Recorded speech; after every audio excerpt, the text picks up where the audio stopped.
Welcome to జనం కోసం journalism news. ఈ రోజు అంతర్జాతీయ మహిళా దినోత్సవం సందర్భంగా మేము మహిళా కానిస్టేబుల్ రమాదేవి మరియు స్వాతిని సత్కరించాము మరియు ఆదామ కుమార్ పిఎస్ లో మహిళా దినోత్సవాన్ని జరుపుకున్నాము.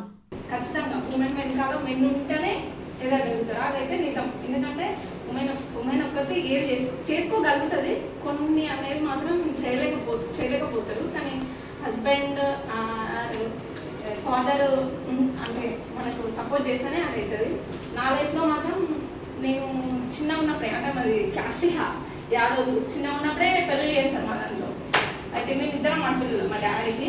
అయితే మా డాడీ ఎవ్వరు ఏమన్నా పట్టించుకోకుండా నా పిల్లలు నేను ఒక కొడుకులా చదివియాలి, మంచిగా చదివియాలి అప్పుడే అని ఎవ్వరు ఏమన్నా పట్టించుకోకుండా చదివించింది, ఇద్దరినే చదివించినాక నేను బీటెక్లో ఉన్నప్పుడు లవ్ చేసిన మా డాడీ వాళ్ళు కొంచెం కోపమైనరు. అయినా కూడా అంటే కష్టంగానో ఏదో ఒప్పుకున్నాక మ్యారేజ్ అయింది.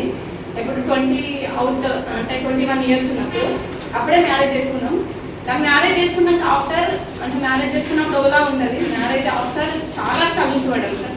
స్ట్రగుల్స్ పడ్డానికి కూడా మా హస్బెండ్ నాకు బాగా సపోర్ట్ చేసింది సార్. అంటే ఆయన ఇద్దరం సేమ్ క్లాస్, సో చాలా స్ట్రగుల్స్ వచ్చినా కూడా మా హస్బెండ్ వాళ్ళ ఫ్యామిలీ అవసరమై ఈ జాబ్లకు ఆధార్లకు అవసరమా, వ్యవసాయం ఉంది కదా చేసుకోవచ్చు కదా అని ఎన్ని పెట్టినా మా ఆయన మాత్రం నీ ఇష్టం నువ్వు ఎలా ఉండాలనుకుంటే అలా ఉందని నన్ను చదివించి ఆయన స్విగ్గీ ర్యాపిడో అవి ఆయన చేసి నేను చదివేదాకా నాకు జాబ్ వచ్చేదాకా తను వర్క్ చేసినాక మళ్ళీ నాకు జాబ్ వచ్చినాక మా ఆయన చదువుకొని మా ఆయన సాఫ్ట్వేర్ ఎంప్లాయీగా సెటిల్ అయింది సార్. ఆయన లేదు నేను లేదు, బిఫోర్ మా డాడీ లేదు నేను లేదు, మళ్ళీ మా అమ్మ నా జన్మనియ్యింది నేను లేదు. సో నా జన్మ ప్లస్ మా ఆయనకి జన్మనిచ్చిన మా ఆయనకి జన్మనిచ్చింది కాబట్టి మా అత్తమ్మలకు కూడా కృతజ్ఞత, ఎందుకంటే అంత మంచి హస్బెండ్ నాకు ఇచ్చింది కాబట్టి. సో నేను వాళ్ళు ఎట్లా బిహేవ్ చేసిండ్రు అనే నేను అనుకోను, ఎందుకంటే వాళ్ళు ఇంట్లో పరంగా వాళ్ళు చదువుకోలేని తనంగా ఎట్లనో ఆలోచించి ఉండొచ్చు కాబట్టి వాళ్ళ కారణం వల్లనే నాకు మంచి హస్బెండ్ వచ్చింది కాబట్టి. సో వాళ్ళకి ఎట్లా ఉన్నా నాకు వాళ్ళకి థ్యాంక్స్ చెప్పుకుంటా.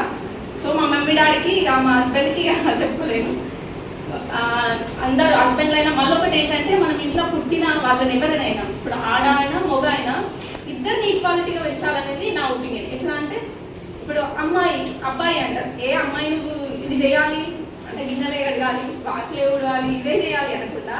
అబ్బాయి అయినా కూడా నువ్వు జైరా అనాలి. చేయరా అంటే రేపటి రోజున మ్యారేజ్ అయినాక కూడా వీళ్ళిద్దరు ఎంప్లాయీస్ అయినా కూడా ఇద్దరు ఎట్లా అంటే అండర్స్టాండింగ్ ఉండగలుగుతారు.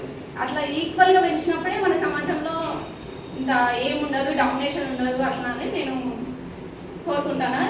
ఈ ఉమెన్కి హెల్ప్ఫుల్ ఉన్న మెన్కి కూడా నేను థ్యాంక్స్ చెప్పుకుంటూ మా డాడీకి, మా మమ్మీకి, మా అత్త మామలకి, మా మమ్మీ డాడీకి, మా చెల్లికి కూడా చెప్పుకుంటూ నేను